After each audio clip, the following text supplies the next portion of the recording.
जैन शासन का जो हृदय कर्मगति स्वतंत्रता उसका उद्घोष करने वाली और उसी के साथ यथा योग्य कारण कार्य का ज्ञान विवेक भी कराने वाली उपादान निमित्त बोला, जो जैसी बोला कि ये निमित्त है, मतलब बोल दिया कि करता नहीं है, बराबर। जैसी आपने बोला ये भैया आपका ही बेटा है, तो बोल दिया ना कि आपका बेटा नहीं है। नहीं बात, अपने बेटे से बोल दो कभी आपका ही बेटा है।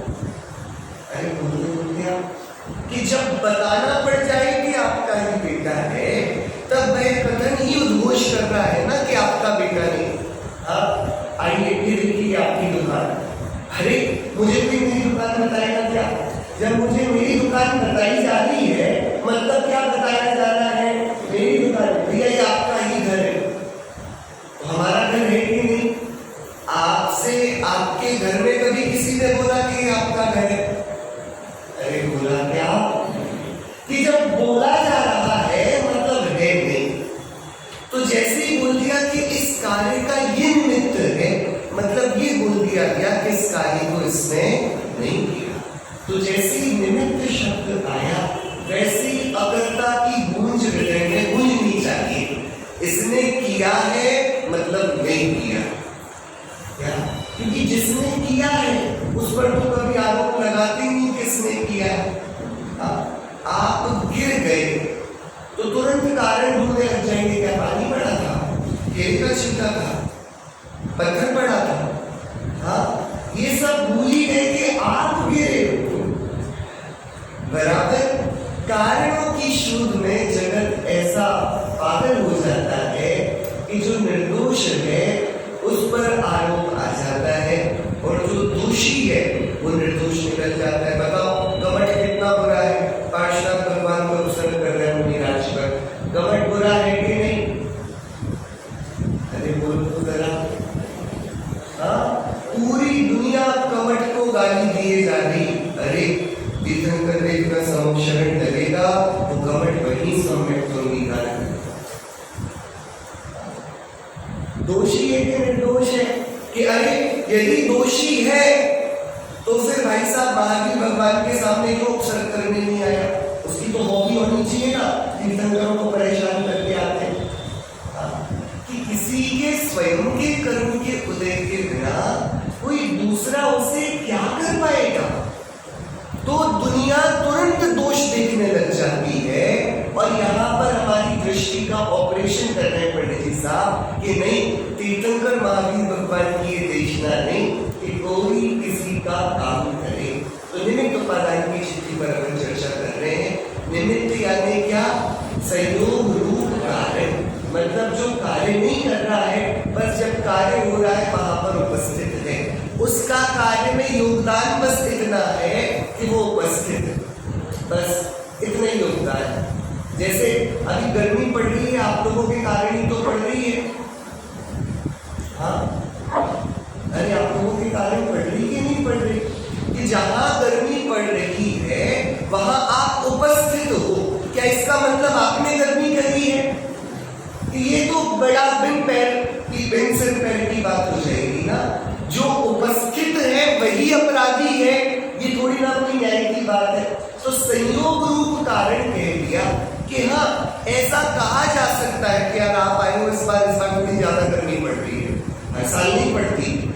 हाँ, तो मैं लेकर आया हूं ना साथ में। आपने कभी ऐसे नहीं बोला किसी से, आपके रिश्तेदार आए उसी दिन बारिश हो गई, पानी लेकर आ गए, बोला नहीं बोला? लेकर आया ना वो सूटकेस में बांध कर पानी, कि अरे ये संयोग है और ऐसा कह देने में कोई अपराध नहीं है। लेकिन कोई सच में मान लो और बोले भैया इस बार बारिश कम हो गई है, कब आ रहे हो? आप आओ तो पानी आए, ऐसा तो पागलपन नहीं करते ना हम। कहने में कोई दिक्कत नहीं, कहना वो निमित्त की स्वीकृति है, लेकिन उससे कार्य मानना ये अज्ञान का विज्ञापन है। उसमें फिर तो भैया बिल्कुल दिक्कत होगी। तो निमित्त संयोग रूप कार्य, संयोग मतलब जहां कार्य था घटित हुआ वहीं पर वो उपस्थित थे, ये संयोग।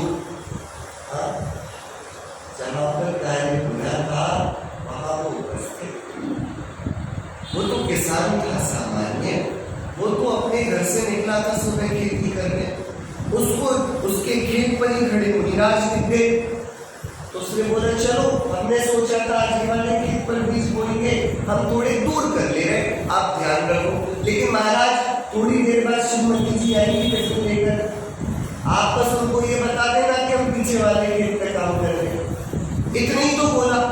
देखो कितनी सरलता सहजता से उसने बोला, ध्यान कर रहे हो करो, हमारे खेत पे कर रहे हो, अपने खेत पे तो कर नहीं रहे। इतना तो करोगे कि जब टिफिन लेकर आएंगी श्रीमती जी तब क्या बोलोगे उनसे?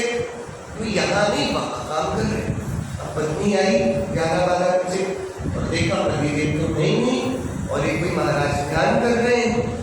तो उसने पूछा और ये तो ध्यान कर रहे हैं, कुछ नहीं बोले। उसने थोड़ा इंतजार किया, इधर उधर देखा, दूर दूर तक दिखाई नहीं दे रहे। वापस आ गई, 12 बज गए, 1 बज गए, 2 बज गए, सूरज तप रहा है, सिर पर कोई आए ही नहीं भोजन लेकर। अब इसको गुस्सा है, घर गया, क्या तरीका है, मैं इतनी मेहनत करता हूँ तो खाना नहीं समय पर ला सकती? तुमने बोला जी मैं तो आई थी। अरे तुम आए थे तो उन्होंने बताया नहीं कि मैं कहां पर हूं, कि नहीं बताया। अब देखो उसी व्यक्ति को जो सुबह सरलता का परिणाम था, अब कैसा क्रोध आया कि गया, वहीं गया और क्या किया फिर उसने? अरे क्या किया, रुई लपेटी, आग लगा। सुनिए आपने नहीं सुनिएगा। तो बताओ उसको गुस्सा किसके कारण आया? क्रोध के कारण वो मुनिराज है ना? अरे है कि नहीं? कि अरे नहीं, बात इतनी है, जब क्रोध उपस्थित होना था, अपराध सिर्फ इतना हुआ कि वे उस जगह उपस्थित थे, संयोग थे, उसकी भवितव्यता ही होगी। बात समझ में आ रही है? क्यों क्यों मतलब उनकी उसकी कोई गलती नहीं, उसने आग लगा दी मुनिराज पर? अरे कोई गलती नहीं, पहले ये राजा था वहीं पर, हाँ, और एक दिन इसके राज्य पर भयंकर आस के जंगल से शेर आ गया और शेर आ गया तो सब प्रजा त्राही माम करके कूद पहुंचे राजा के पास। राजा जी बचा लो, वो नरभक्षी शेर आ गया है, एक बार मनुष्य का मांस चख लिया तो अब जानवरों को नहीं खाता वो, अब यहीं से हमारी आपकी प्रजा को उठाकर खा रहा है। तो राजा का क्या उत्तरदायित्व है? उसका धर्म क्या है? प्रजा की रक्षा करना। वो शेर राजा गया रात के मेले में, शेर था गुफा में, उसने गुफा का बंद किया और गुफा पर चारों तरफ से आग लगा। वही शेर मरकर एक थाम पड़ा और यही राजा को कल वैराग्य हुआ, इन्होंने दीक्षा। आप समझ रहे हो, गुरुदत्त मुनिराज पर उपसर्ग किसने किया? अरे किसने किया? उस किसान ने किया कि नहीं किया? अरे आप बोलते नहीं, किसने उपसर्ग किया? वो अपराधी है कि नहीं? कि अरे यदि उसको क्रोध नहीं आता तो कर्म की व्यवस्था फेल हो जाती, न्याय कैसे होता? इसका क्रोध आना ये सही काम है कि गलत काम है? कि उसके लिए तो बड़ा बुरा है, लेकिन दूर से व्यवस्था को तो देखो कितनी व्यवस्थित व्यवस्था है। अब बताओ गुरुदत्त मुनिराज उसके ऊपर क्रोध किस दृष्टि से करेंगे? उनको वह उपसर्ग करने वाला दिखाई देता है कि नहीं? कि दिख जाए तो वो केवल ज्ञान कैसे देंगे? यहां आग लगी है रोम रोम में देह की, और वहां उन्होंने घातिया कर्मों को आग लगा दी। अंतर मुहूर्त में द्रोणगिरि की धरा से कैवल्य को प्राप्त हुए और निर्वाण हो गए वे गुरुदत्त मुनिराज।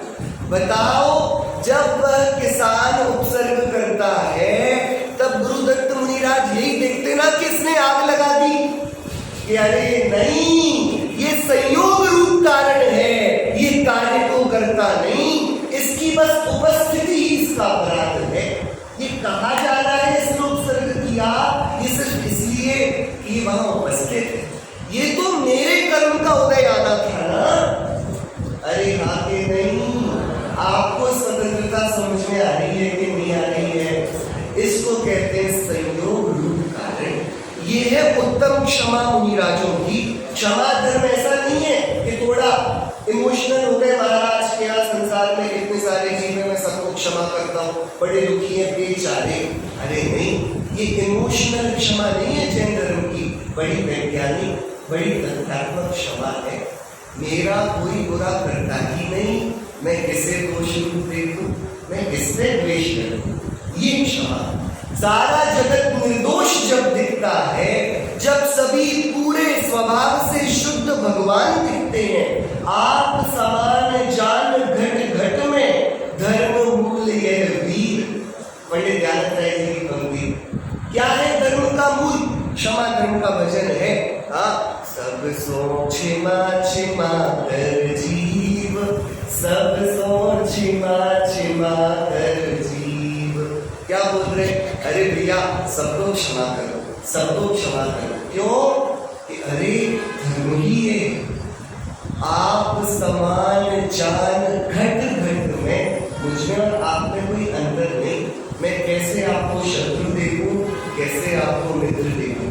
जिसकी ये समदृष्टि जानती है वह धर्म का, क्षमा का, अहिंसा का अधिकारी होता है। बराबर। तो निमित्त संयोग कारण उपादान वस्तु की सहज शक्ति, इनके दो भेद, गुण भेद कल्पना रूप द्रव्यार्थिक निमित्त उपादान, परयोग कल्पना रूप पर्यार्थिक निमित्त उपादान। इसमें द्रव्यार्थिक निमित्त उपादान में आत्मा के अनंत गुण, सब गुण असहाय स्वाधीन सदाकार, उसमें दो गुण मुख्य स्थापित किए, एक जीव का ज्ञान, दूसरा जीव का चारित्र। इन दोनों की गति न्यारी न्यारी, शक्ति न्यारी न्यारी, जाति न्यारी न्यारी, सत्ता न्यारी न्यारी। ज्ञान की ज्ञान रूप गति, स्वपर प्रकाशक शक्ति, ज्ञान रूप और मिथ्यात्व रूप जाति और द्रव्य प्रमाण सत्ता। चारित्र की संदेश शुद्ध रूप गति, स्थिरता अस्थिरता रूप शक्ति, मंद और तीव्र रूप जाति और स्वद्रव्य प्रमाण सत्ता। ज्ञान में विशेष इतना कि ज्ञान रूप जाति का तो नाश नहीं है, मिथ्यात्व रूप जाति सम्यक दर्शन के प्रकट होते ही नष्ट हो जाती है। अब ज्ञान चला जाता है, ज्ञान नहीं जाता। क्या भैया? अज्ञान नष्ट हो जाएगा, ज्ञान नहीं होगा। मिथ्या ज्ञान नष्ट हो जाएगा, ज्ञान नष्ट नहीं होगा। बराबर भैया? कठिन तो नहीं है ना ये? हाँ, बहुत प्रसन्नता से मेरे हित की बात है, यही समझने जैसा है। ऐसी इसका बहुमान लाकर समझना पड़ेगा। क्या अपन को कोई थोड़ा अपन राह चलते हो, कहीं पर कोई गलती से बोर्ड लगाए कि भैया यहाँ पर कैंसर की निर्दोष औषधि मिलती है। अब आपको कैंसर नहीं है, लेकिन आप अपना मोबाइल निकाल कर एक फोटो तो ले लोगे, जहाँ नंबर लेगा नहीं तो याद कर लो कि कल को कोई पूछेगा तो उसको ये बात बता देंगे।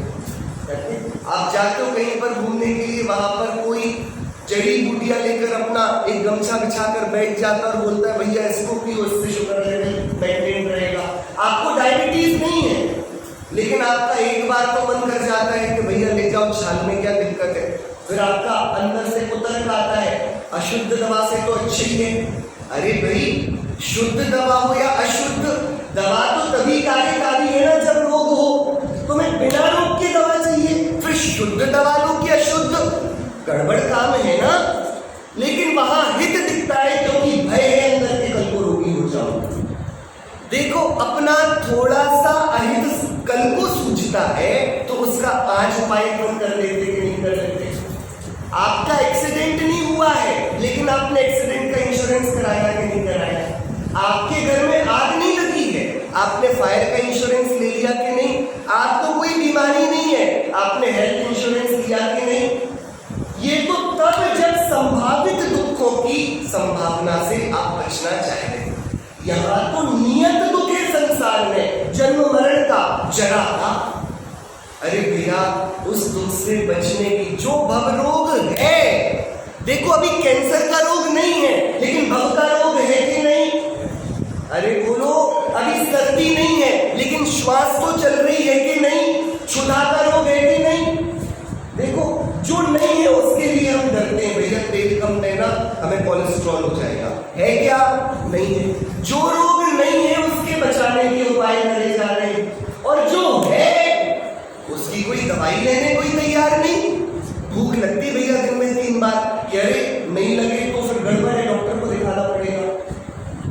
आप बताओ, आपको टेंशन कब होती है? भूख लगने पर होती है कि नहीं लगने पर होती है? आजकल भूख नहीं लग रही।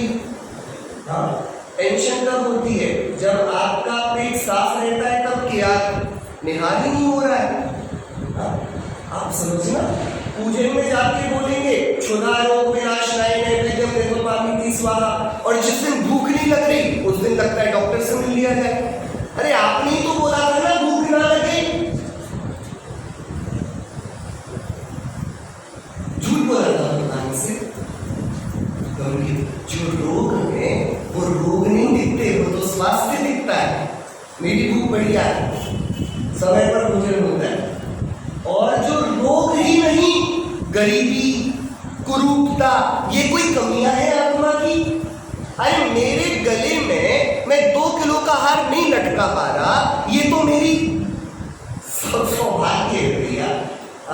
जो त्रियंच गति के दुख है ना, भार वहन, वो मुझको नहीं सहने पड़ रहे मनुष्य होकर। नहीं आ रही बात समझ में? लेकिन आभूषणों का अभाव दुख दिखता है, जीव के गुणों का अभाव दुख नहीं दिखता। ये कैसी विडंबना है? इसके तो मिथ्यात्व कहेंगे ना। बात समझ में आ रही है? जो रोग है विद्यमान, उनकी चिंता नहीं, उनका उपाय नहीं।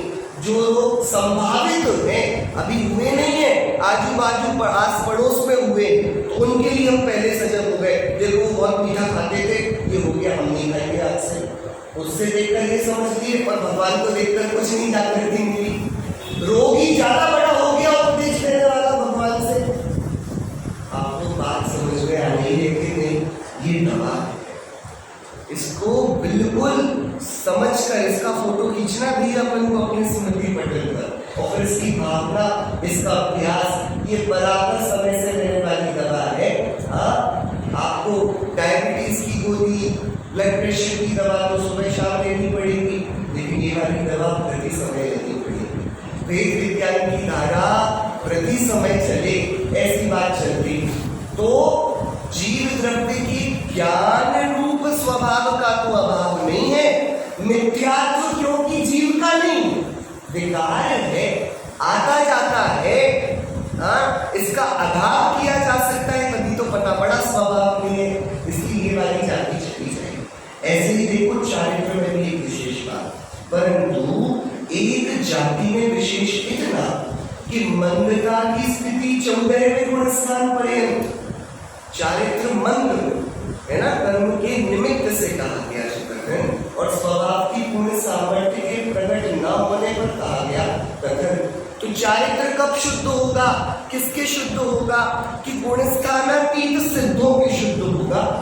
अरे 14वें गुणस्थान 13वें गुणस्थान में अरिहंत भगवान के चारित्र शुद्ध नहीं है क्या, कि उनके योग है ना, उनके अभी 14वें गुणस्थान के अंत में कर्म का अभाव होगा ना, तो कर्म का सद्भाव तो है। उस कारण से आत्मा के सूक्ष्मत्व, अव्यावादत्व, अग्निलघुत्व, ये वाले गुण अभी कहाँ प्रकट हो पाए हैं, इस कारण चारित्र पूरा शुद्ध नहीं है। तो 14वें गुणस्थान पर्यंत तो मंद चारित्र, और तीव्र चारित्र की स्थिति कब तक है, क्या लिखा है, 5वें गुणस्थान तक। कब तक है, देखो मुनिराजों के तीव्र कषाय नहीं होती, 5वें गुणस्थान तक ही तीव्र कषाय है। चारित्र में कषायगत जो विकार है वह कब तक है, 5वें गुणस्थान तक। धन धन जैनी साधु जगत के तत्व ज्ञान विलासी हो, धन धन जैनी साधु जगत के तत्व ज्ञान विलासी हो, जिन अशुभोपयोग की परिणति सत्ता सहित विनाशी हो। कैसे मुनिराज, कि जिन्होंने अशुभोपयोग की परिणति को सत्ता सहित खत्म कर दिया। अरे मुनिराज के अशुभ उपयोग नहीं होता, तभी तो वे परमेष्ठी है ना भैया। हाँ, अरे है कि नहीं, आप नमोकार मंत्र पढ़ते हो, उसमें साधुओं को नमस्कार हो, लोक के सभी उपाध्यायों को नमस्कार हो, आचार्यों को नमस्कार हो। तो कैसे हैं वे आचार्य, कैसे हैं वे उपाध्याय, कैसे हैं वे साधु, जिन अशुभोपयोग की परिणति सत्ता सहित विनाशी हो। जब वे ऐसे हैं तभी तो वे श्रेणी को बोल पाएंगे कल्याण धर्म वृद्धि वस्तु। अरे तुम्हारा अविनाशी कल्याण हो, किससे बोल रहे हैं यशोधर मुनिराज, किससे बोल रहे हैं, श्रेणी से बोल रहे। कौन है श्रेणी, थोड़ी देर पहले जंगली कुत्ते छोड़े, फिर जब बस नहीं चला तो मरा हुआ सर्प डालकर 3 दिन तक गायब हो गया। शरीर पर चींटियों ने और तीनों ने छेद बनाकर बांबियां बना ली हैं, घर बना लिए। वे मुनिराज का जब उपसर्ग दूर किया गया अभय कुमार द्वारा, रानी चेला अश्रुपूरित नेत्रों से क्षमा याचना आलोचना करती रहती, और तब वो श्रेणी पीछे थोड़े बैठे हैं, और यहाँ मुनिराज ध्यान से बाहर आते उपसर्ग दूर होने पर क्या बोलते, हमारा अविनाशी कल्याण, जिन अशुभोपयोग की परिणति सत्ता सहित विनाशी हो। मुनिराजों का कोई शत्रु ही नहीं, मुनिराजों पर कोई निरंतर उपसर्ग परिचय जीतते हैं, लेकिन कोई उपसर्ग परिचय करने वाला नहीं। देखो कैसा विडंबना, विरोधाभास, कोई उपसर्ग करता नहीं और उपसर्ग को जीतते जाते हैं। कैसा विरोध है भैया, कि अरे इसने कहा, इसका क्या अपराध है, क्या अपराध है, बहुत अलौकिक परिणति। कोई कदाच शुभोपयोग, तो अशुभोपयोग तो है ही नहीं, किसके नहीं है भैया, किसके, मुनिराजों के। हमारे जीवन का लक्ष्य है 4 गति में एक गति ऐसी है जहां पर 5वें गुणस्थान की दहलीज को पार किया जा सकता है। 14 गुणस्थानों की सीढ़ी है ना, सिद्धत्व होने से पहले हम सिद्ध चक्र मंडल विधान कर रहे हैं, सिद्ध बनना लक्ष्य है। 4 गति में से इकलौती एक गति है जिसमें 5वें गुणस्थान की दहलीज पार होती है। 2 में तो चौथे की भी पार नहीं हो पाती है। नरक गति और देव गति में 4था गुणस्थान से आगे नहीं जा सकते। त्रियंच गति में 5वां गुणस्थान भी हो जाता है। हाँ, कोई गाय श्रावक विश्वान श्रावक होता है। तबला में तो ऐसा पाठ लिखा भीमसेन स्वामी ने, एक पंचम गुण स्थानवर्ती श्रावक दूसरे पंचम गुण स्थानवर्ती श्रावक को सूखे पत्तों का आहार करा। त्रियंश, क्या जंगल में त्रियंश जीव एक दूसरे को आहार कराते? आप समझते हो अतिथि संविभाग व्रत क्या होता है? हम तो आजकल अतिथियों से घबराने लगे। सौभाग्य, मुक्ति मार्ग आंगन में आए, ये कैसा सौभाग्य है। छोटे हृदय वालों का धर्म नहीं है भैया ये, जिसका द्वार हमेशा अरे वे मुनिवर कब मिली है उपगारी, मेरे आंगन में मुनिराज का आना कब होगा, मेरा गृहस्थ धर्म मुनिराजों को आहार देकर कब धन्य होगा। गृहस्थ बने रहने की सफलता है मुनिराजों की सेवा में, शुश्रूषा में, आहार में। और गृहस्थ बन जाने की पूर्णता है मुनि दीक्षा ले लेना। कोई गृहस्थ क्यों बनाता? गृहस्थ बनने के लिए कि मुनि बनने के लिए? कोई मुनि क्यों बनता है कि सिद्ध बनने के लिए? बराबर, लेकिन उत्तरोत्तर सीढ़ी तो चढ़नी पड़ेगी ना। कैसे है मुनिराज, कैसे है? अशुभोपयोग तो है नहीं, तो शुभोपयोग तो होता है ना। तो क्या लिखते हैं भागचंद जी? कोई कदाच शुभोपयोग तो कदाचित शुभोपयोग हो जाए, होए, करे नहीं, होए, होए, तन भी रहत उदासी हो, धन धन जैनी साधु जगत के तत्व ज्ञान विलासी हो। जिसके हृदय में मुनिराजों की भक्ति नहीं है भैया, वो मुनिराजों के वचनों को कैसे हृदय में धारण कर पाएगा? विनय ये पात्र व्यक्ति का पहला गुण है। आचार्य गुरु निर्नश पावन ने लिखा, विनय पहला गुण है, ज्ञान दूसरा है, शील दूसरा है। विनय, विनयशील के ही ज्ञान है, विनयशील के ही शील है, उसी के सारे गुण हैं। बहुत बहुमान चाहिए विषय। क्या बोलते हैं, क्या मतलब हमें स्थिति का परिज्ञान करना है। चारित्र की जाति बताई ना, तीव्र और मंद। तो सुनो, तीव्र की सीमा कहां तक? 5वें गुण स्थान तक। मतलब पंचम गुण स्थानवर्ती श्रावक ध्यान में बैठा है आत्मा के, वो तीव्र कषाय वाला होगा। और मुनिराज शयन कर रहे हैं भूमाही पिछली रहनी में, वे मंद कषाय वाले। लोग क्रियाओं से धर्म तोलना चाहते हैं, विडंबना ये। आप थोड़ा विचार करो, अभी अभी सेठ जी का मरण हुआ है 3 दिन पहले, आज तीसरे की तैयारी है। और सभा चल रही, और सभा में क्या व्याख्यान हो रहा है? अरे सेठ जी के जीवन से हमें प्रेरणा लेनी चाहिए, उन्होंने मृत्यु की कीमत पर भी नियम को नहीं छोड़ा। वो दीपक जलता रहा, उन्होंने पानी नहीं दिया, ब्रह्मोकार मंत्र जपते रहे। आप बैठ के देखा, आप सेठ जी की वैराग्य सभा में बैठ के देखो, किसके गीत गाए जा रहे हैं? सेठ जी। सेठ जी कैसे कि अरे कोई नियम का पालन करे तो इनके जैसा। नियम लिया, दीपक जब तक नहीं बुझेगा तब तक मैं ये सामायिक नहीं छोड़ूंगा। ब्रह्मोकार मंत्र पढ़ते रहे।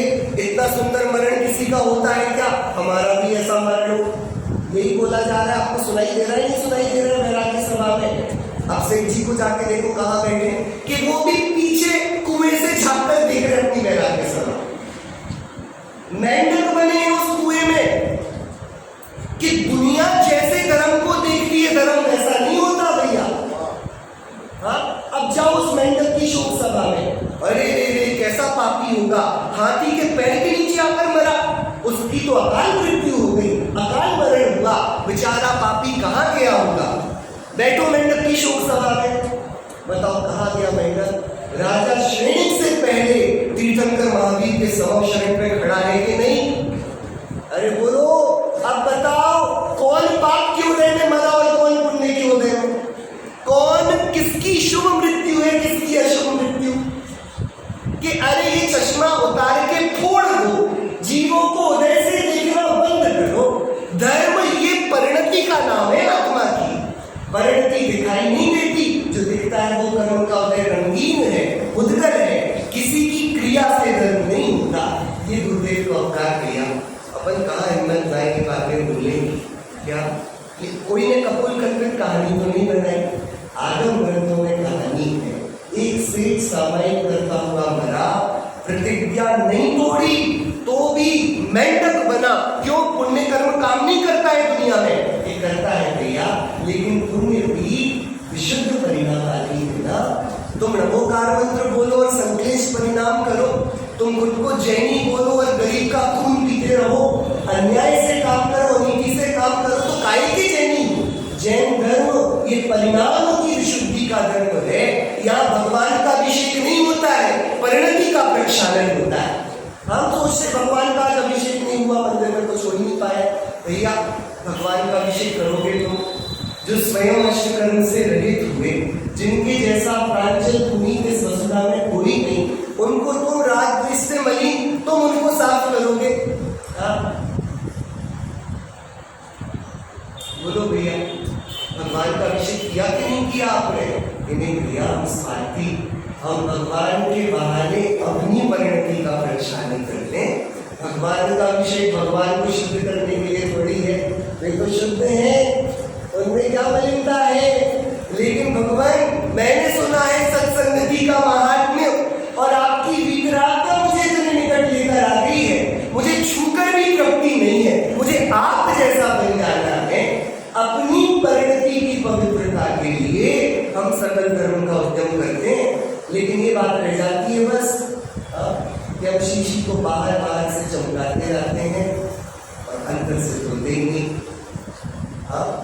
भैया बर्तन है कांच का, बाहर से चमक रहा है, आपने धोने को बोला, आपने धो दिया, तो अब इसमें पानी रखकर पी लूं मैं कि नहीं?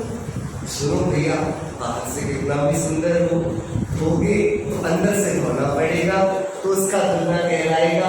बाहर से धुले बर्तन की क्या कीमत?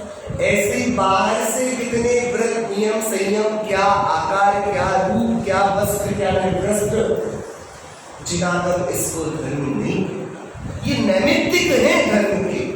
हाँ, जब बात कही जाएगी तो बोलेंगे व्रत लो भैया, नियम लो, परिग्रह का त्याग करो, हिंसा झूठ चोरी खुशी को छोड़ो, हाँ, ब्रह्मचर्य को धारण करो। लेकिन ये द्वितीय पक्ष है, कोई सामने सामने से चमका ले और अंदर में वही तीव्रता पड़ी, उन स्थान में एक गद आगे नहीं बढ़ा है, हतभागी है, दुर्भाग्यशाली है। आपको बात समझ में आ रही है कि नहीं आ रही है? ये बातें अच्छी लग रही हैं कि बुरी लग रही है? अरे बुरी लगनी चाहिए, हाँ, कभी तो बुरा मानो भैया। हाँ, अपन ने कितने अपराध किए, बहु पुण्य पुण्य प्रसंग से शुभ देह मानव का मिला, तो भी अरे भव चक्र का फेरा न एक कभी टला। हम कैसे मनुष्य हैं? पंडित साहब कल बोल रहे थे ना, चलते फिरते मुर्दे हैं, घर अच्छा बना लिया, शरीर सुंदर कर लिया। भैया दो प्रकार के श्रृंगार होते हैं, एक तो जब भगवान का जुलूस निकलेगा ना परसों, आप देखोगे भगवान का विमान कितना सुंदर है, और एक आपके घर से अर्थी निकलती होगी, वो भी बड़ी सजाकर निकलती। श्रृंगार दो तरीके के होते हैं, एक अर्थी का श्रृंगार है और एक देव के विमान का श्रृंगार है। आपको कौन सा श्रृंगार शुद्धता देता है और इस श्रृंगार को देखकर मन प्रफुल्लित हो जाता है? अरे बोलो, सम्यक्त्व के बिना घर सजाना, देह सजाना, दुकान सजाना, ये अर्थी का श्रृंगार है। ये क्लेश का कारण होगा, सुख का कारण नहीं होगा।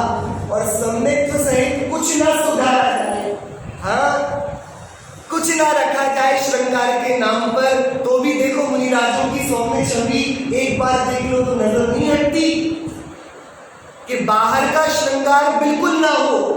स्नान नहीं करते, दंत धोवन नहीं करते, कुछ नहीं करते मुनिराज, और देखो उनके जैसा देह नहीं है। स्वर्ग से देखने आते लोग उनके देह को, बड़ा गणित। यही बात यहाँ कराई जा रही है, निमित्त से मत देखो, उपादान से देखो। तो ये दोनों का गुण भेद क्या किया? न्यारा न्यारा प्रसंगवश मुनिराजन के वर्णन थोड़ी भक्ति करी, क्योंकि बात यहाँ गुणस्थान की आई। 5वें गुणस्थान तक तीव्र कषाय है, उसके ऊपर तीव्र मन कब तक जाएगा ये? 14वें तक नहीं, कषाय तो 10वें के आखिरी में खत्म हो जाती है, कषाय खत्म होती है, योग तो 14वें में खत्म होता है ना। और गुणस्थान किसे कहते हैं? मोह और योग के निमित्त से जो जीव के तारतम्य होता हुई ना परिणामों में, तो मोह चला गया है क्षीण मोही के 12वें गुणस्थान में, लेकिन योग तो विद्यमान है ना, तभी तो 13वें गुणस्थान का नाम क्या है? सहयोग केवली। सहयोग, ये लांछन लगा ना उनको, वो विशेषण नहीं है, लांछन हुआ ना। अरे भगवान आप केवली तो हो गए, लेकिन ये क्या योग तो दिखाई दे रहा है, अभी पूर्णता नहीं हुई बराबर। अरे हाँ कि नहीं? हाँ, तो वही योग के कारण अभी उनका चारित्र पूर्ण शुद्ध नहीं हुआ है। कहेंगे तो यथार्थ चारित्र है, कहेंगे तो मोहनीय कर्म के अभाव में वे अनंत सुखी है, उनके जो दुख कषाय जन्य था वह चला गया, लेकिन तब भी योग तो रह गया है ना। अरे रह गया कि नहीं? 13वें गुणस्थान में लेशा कही भैया, शुक्ल लेशा है अनंत भगवान की। अरे लेशा तो कषाय से अनुरंजित योग की प्रवृत्ति को कहते हैं, उनके तो कषाय नहीं। अरे कषाय नहीं है, लेकिन कषाय से अनुरंजित योग तो कषाय नहीं है। कुमार का चाक डूब रहा है, इसके ऊपर मिट्टी नहीं है तो घड़ा नहीं बनेगा, मिट्टी रख दोगे तो बन जाएगा ना। चाक तो घूम रहा है, मशीन कहाँ बंद करी आपने? योग की प्रवृत्ति तो चालू है ना, उसके ऊपर कषाय की मिट्टी नहीं रखी तो कर्म बंध का घड़ा नहीं बन रहा है। लेकिन बात तो तब है ना कि आप चाक को भी बंद कर दो, कारण ही मिटा दो। तो इस कारण से 13वें गुणस्थान में भी लेशा गई, भगवान इसका समाधान है, क्योंकि कर्म बंधन की शक्ति विद्यमान है, योग तो चालू है ना। हाँ, वे उसमें जुड़ते नहीं तो कर्म बंधन नहीं होता, ईर्यापथ आश्रम होता है, चला जाता, सांप्रदायिक नहीं होता। बात समझ में आ रही है? 14वें गुणस्थान तक चारित्र शुद्ध नहीं है, किस अपेक्षा से? ऐसा नहीं कि केवली भगवान के, 12वें गुणस्थान में क्षीण मोही भगवान के, 11वें गुणस्थान में उपशांत मोही भगवान के कषाय है। कषाय सबके नहीं है, 11वें में नहीं, 12वें में नहीं, 13वें में नहीं, 14वें में नहीं, लेकिन इन सबके योग की विद्यमानता है। उस कारण 14वें गुणस्थान तक चारित्र को मंद कहा। छल ग्रहण मत करना, भगवान के कषाय है क्या? भगवान के मोक्ष मार्ग से नेतारम भेदारम कर्म भूभृताम, वे तो पूरे वीतरागी हैं, उन्होंने मोह को छार छार कर दिया बराबर। ठीक है, आप लोगों को गर्मी तो नहीं लग रही है? अरे लग रही है नहीं? हाँ, सब्जी खानी नहीं है, बड़ी अपन ने पंचती का था। हाँ, गर्मी को ज्ञान में मत मिलाना, नमक को नमक रहने देना, सब्जी मत बोलना। गर्मी लग रही है कि गर्मी का ज्ञान हो रहा है? अरे बोलो, देखो ये बोलती साथ थोड़ी ठंडी लगी होगी, ऐसे ही वेद विज्ञान का ज्ञान। ज्ञान को गेम में मत मिलाना भैया। वो चिड़िया जो मरी मिली ना वहां पर आईने के ऊपर चोट से मारती हुई, वो किससे लड़ती रही रात भर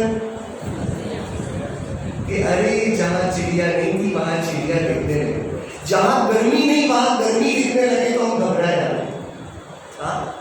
जहां है ही नहीं वहां पर मैं दुखी क्यों हूं? मैं गर्मी को जान पा रहा हूं, ये तो कॉन्ग्रेचुलेशंस, ज्ञान बराबर काम कर रहा है। जिंदा हो, खुश हो जाओ। गर्मी का ज्ञान नहीं होगा मतलब अंधे हो गए, है तो दिखेगा नहीं कि आत्मा के दर्पण में, लेकिन जो है, जो दिख रहा है, मैं उससे कोसों दूर, मेरे में और उसमें अत्यंत अभाव है बराबर। गर्मी तो नहीं लग रही है, अरे गर्मी को जान रहा हूं, गर्मी से परेशान नहीं हूं। आप परेशान तो नहीं हो रहे हो? अरे हो रही हो कि नहीं? आप लोग ऐसे मुस्कुरा देते हो, मुझे बड़ा अच्छा लगता है, बहुत बढ़िया। कितना गजब का रास्ता, क्या सुंदर मार्ग, क्या अरिहंत भगवान के भी गणना योग में केवल यानी भगवान चारित्र में दोष बता दे रहे हैं। आप समझना, जो पूर्णतः निर्दोष हैं उनको दोषी बता दिया। हमारी क्या स्थिति? जब अनंत भगवान के भी चारित्र की निर्दोषता नहीं, हम तो अपने आप को पूरा पाप शुद्ध मान के बैठे हैं। हम कितने पतित हैं भैया, अपनी अशुद्धता हमें नहीं दिखती। दूसरे का राई जितना दोष भी मेरू जितना दिख जाता है, वो ये गलती करते वो ये गलती करते, और अपना मेरू जैसा दोष कुछ नहीं दिखता।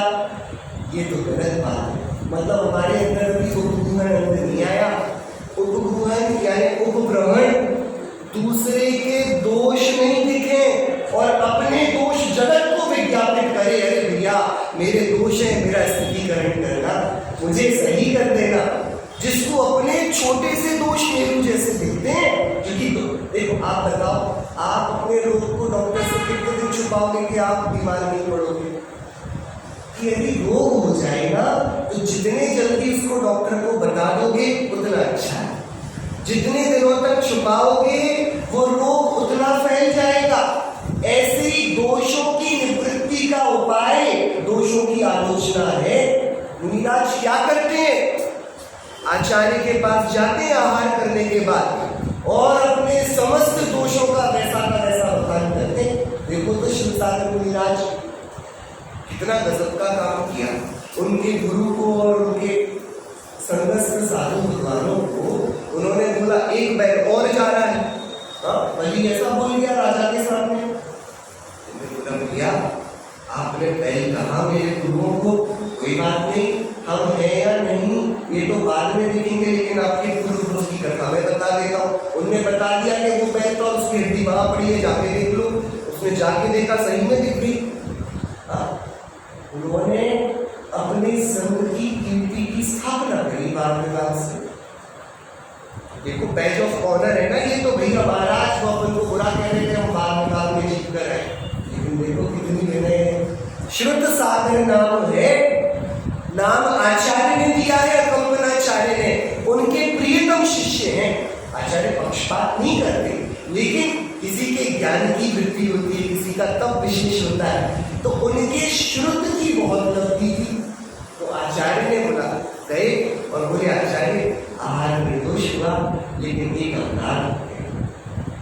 आचार्य अपराध जानते, जब उन्होंने संघ को आज्ञा दी थी कि कोई बात नहीं करेगा, सब आए थे राजा, सब नमस्कार करते थे, कोई मुनिराज आशीर्वाद तक नहीं देता था।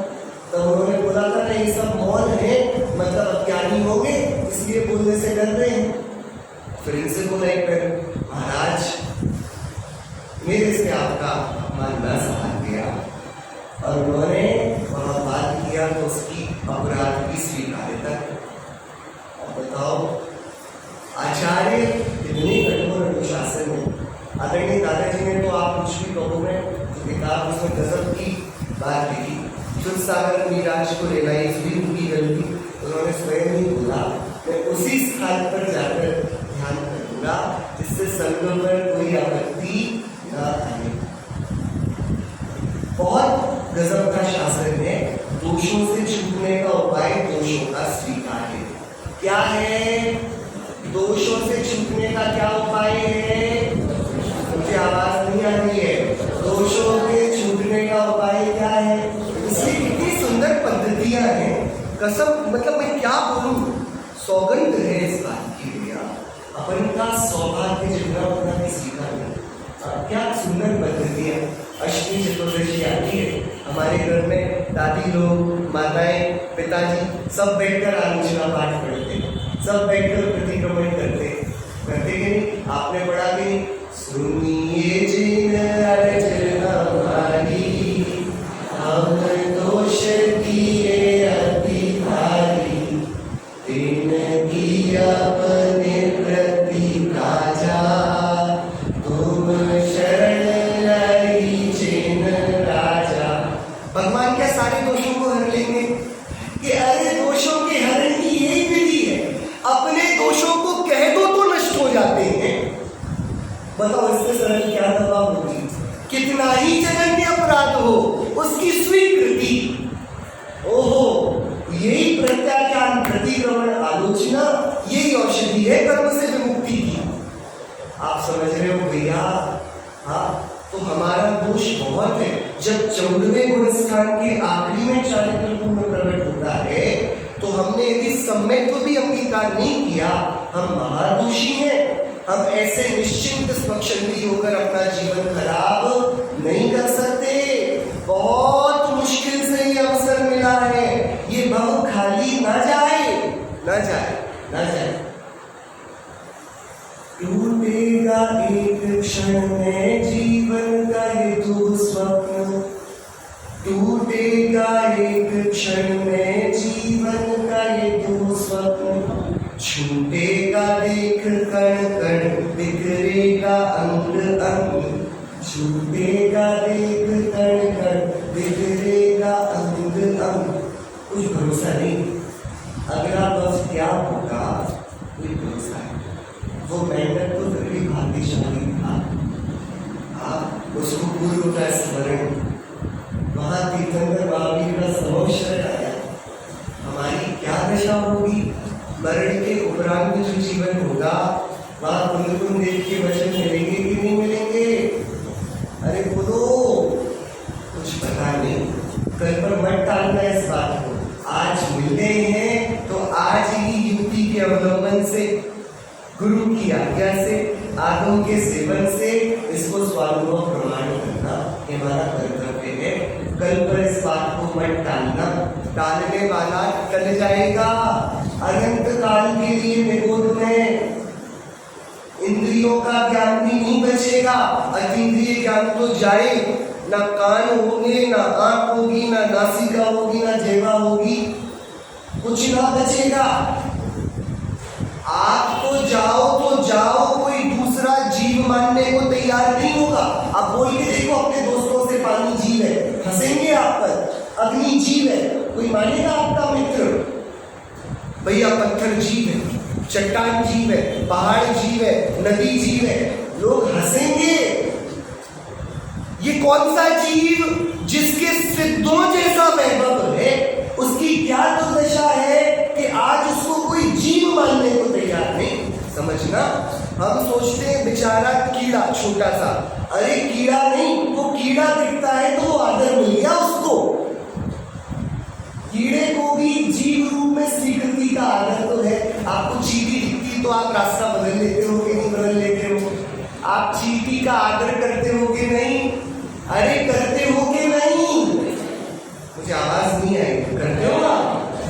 क्या क्या आदर करते हो? अरे उसको जीव रूप से स्वीकारते हो। आप इस बात की स्वीकृति करते हो कि इसको दुख होता है, मैं इसके दुख का कारण ना बनूं। ये आदर नहीं हुआ। पानी को आदर दे पाते हो? अपन के पास सिर पर अरिहंत देव विद्यमान है, तो जल के छानने की कारण की विधि हमको पता, जगत को पगला गया। आदर जीवत्व का तक नहीं मिलता जल को, अग्नि को, वायु को, वनस्पति को, पृथ्वी को। ये आत्मा को नहीं जानने मानने का रंग है। हमें भी डालेंगे टल जाएंगे। देखिए, अब इनकी व्यवस्था ना ज्ञान चारित्र के अधीन और ना चारित्र ज्ञान के अधीन है। दोनों असहाय रूप है। यह तो मर्यादा बंद है। क्या किया? ये मर्यादा का बंद किया। एकदम वज्र की दीवार खड़ी कर दी ज्ञान और चारित्र के बीच में। क्या बोला? ज्ञान ऐसा, चारित्र ऐसा। ऐसा होने पर ना तो ज्ञान चारित्र के अधीन है, ना चारित्र, दोनों कैसे हैं? असहाय हैं। एक दूसरे की सहायता करते नहीं, एक दूसरे से सहायता मांगते नहीं। ये क्या किया? मर्यादा भंग। अब द्रव्यार्थिक चौकड़ी का विचार ज्ञान गुण निमित्त और चारित्र गुण होगा। क्या बोला? ज्ञान गुण को कहां खड़ा किया? ज्ञान गुण को कहां खड़ा किया? निमित्त। चारित्र गुण को कहां खड़ा किया? उपाय। देखो, गाथा याद करना ये प्रयोजन नहीं, ग्रंथ को पूरा पढ़ लेना ये लक्ष्य क्या हमारा? अरे बोलो, भगवान के सामने शिखर की पूरी वंदना कर लेना ये लक्ष्य है क्या? लक्ष्य क्या है? हे भगवान मेरे रत्नत्रय की प्राप्ति। लक्ष्य ये है कि नहीं? अरे लक्ष्य ये है कि नहीं? लक्ष्य है ना, ये तो साधन है। ज्ञान करने के लिए ज्ञान कर रहे हैं क्या? नहीं। ज्ञान किस लिए किया जा रहा है? कि रत्नत्रय प्रकट हो, हाँ कि नहीं? बराबर। तो देखो वह परिणमन उसको उपादान में ले रहे चारित्र का, कि अनंतानुबंधी का अभाव हो, उसके अभाव से उतनी वितरागता प्रगटे वो उपादान। लेकिन प्रयत्न भी हम कहाँ कर रहे हैं? हमारे पास क्या है? ज्ञान। तो अब इसके 4 गुण पढ़ेंगे। पूज्य गुरुदेव श्री के प्रवचन में बड़ी मार्मिक इसकी चर्चा है। उसके आधार से अपन अब इन 4 गुणों को एक बार पढ़ेंगे और देखेंगे द्रव्यार्थिक न्याय की चौबंदी से हमारे जीवन पर हमें कुछ अलग रीति से चलने की प्रेरणा मिल पाती है या नहीं। देखो भैया, ये बातें जितनी भी आगम की और अध्यात्म की क्लिष्ट लगती रहे, कठिन लगे, सरल लगे, ये द्वितीय है। अपना आत्मा लगना चाहिए, वो प्रथम। मेरी बात है ना, मैं कितना याद रख पाऊँ, कितना समझ पाऊँ, ये द्वितीय है। मैं हूँ, मेरी अस्थि का तो स्वीकार करना रहेगा। अपन अपने की उड़ा देंगे तो कैसे? अपन अपनी कीमत नहीं करेंगे तो कोई कीमत करेगा नहीं। बस एक धुन गुनगुना लेंगे।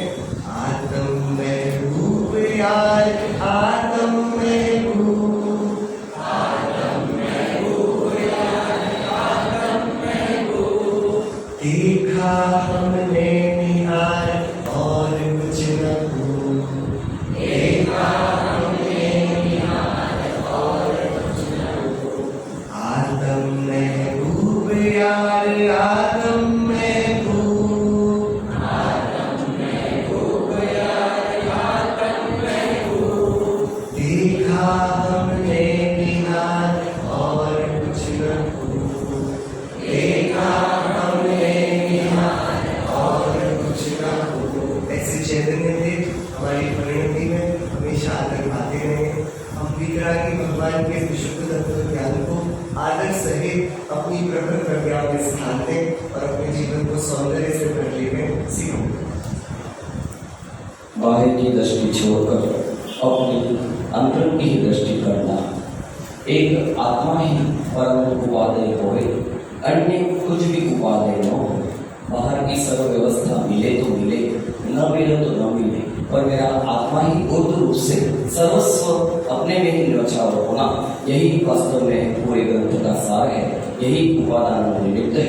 ऐसा व्याख्यान हुआ और उसके पूर्व समय साथ की 15वीं कथा के माध्यम से, पंडित साहब के माध्यम से बहुत सुंदर लवण में है, लवण शाक में नहीं है, आत्मा में है, आत्मा बाहर में अन्य किसमें नहीं है। इसलिए उपयोग में है, क्रोधादि में उपयोग नहीं, क्रोध में है, क्रोध में उपयोग नहीं और उपयोग में क्रोध नहीं। ऐसा केवल एक अपने न्याय की ओर लक्ष्य करना, यही हमारा ध्येय है, यही हमारा उद्देश्य है और यही हमारा शिविर का और सिद्ध चक्र महामंडल निधान का कहने की उद्देश्य। और उस उद्देश्य की ओर पारंगत होए तो ही हमारा आत्मा से परमात्मा मिलना सार्थक होगा। उस का दोपहर को 1 बजे से यहाँ पर सिद्ध चक्र महामंडल निधान चालू हो जाएगा। सायंकालीन सभा के अंतर्गत 7:15 से 7:45 तक भक्ति, थोड़ा 15 मिनट का तब्दील कर रहा हूँ। 7:15 से 7:45 तक भक्ति, 7:45 से 8:30 तक प्रथम प्रवचन, 8:30 से 9:15 तक दूसरा प्रवचन। हाँ, प्रथम प्रवचन अनुभव जी का जो चल रहा वही है, द्वितीय प्रवचन पंडित राजा जी का ही है। तो उसके बाद श्रावक श्राविका सभा, जो हिंदी सभा आवास सभा देखते हैं, उसको थोड़ा मैंने बदला है, उसको कुछ नया रूप देने की कोशिश की है। श्रावक श्राविका सभा, और उसमें षट आवश्यक के माध्यम से वर्तमान में जो लोगों में कह रहे कि धर्म को प्रति आस्था से हीन होकर जो कह रहे कि अपनी वर्तमान की संतति है, जो अपनी कह बालिका है, उनके प्रति भी हम परेशान दिखते हैं बिना संस्कार के। और वो कह रहे कि जहाँ तहाँ शादी आदि करा देते हैं। थोड़ा सा नैतिकता के सदाचार के साथ में संस्कार का जीवन में किस प्रकार है, वो पूरा कह रहे नया लिखे वो श्रावक श्राविका सभा है। इसलिए उसको भी आप देखना ना भूले, उसको भी सुनना ना भूले। इसलिए वो पूरे 1 घंटे का वो श्रावक श्राविका सभा है। इसलिए आप उसमें अवश्य बढ़ चढ़कर अधिक से अधिक संख्या में लाभ लेवे। इस प्रकार का आज का कार्यक्रम है। जी मानी स्तुति सभी करें। निज निधि निज में बताए अनंत उपकार है उस पेले जिन वाणी माँ को वंदे